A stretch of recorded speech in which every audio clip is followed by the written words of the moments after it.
বাংলাদেশি তৈরি পোশাকের রপ্তানি যুক্তরাষ্ট্রের বাজারে বেড়েছে ৮.৬%। যদিও যুক্তরাষ্ট্র বাংলাদেশের পোশাক পণ্যে নতুন করে শুল্ক আরোপ করেছে, তারপরও দেশের রপ্তানিকারকরা ধরে রেখেছেন প্রবৃদ্ধির এই ধারা। বর্তমানে মার্কিন বাজারে বাংলাদেশি পোশাকের উপর গড়ে ৩৫ থেকে ৩৭% পর্যন্ত শুল্ক আরোপ করা হচ্ছে।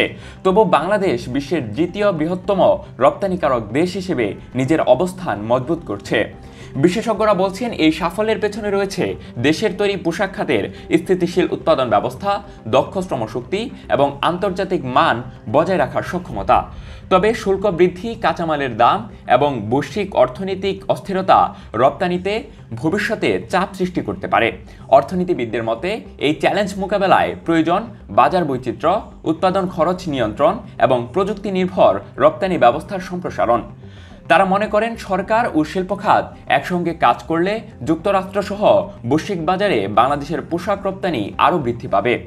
এখন সময় রপ্তানির এই ইতিবাচক ধারা ধরে রেখে দেশের অর্থনীতিকে আরও শক্ত ভিত্তির উপর দাঁড় করানোর।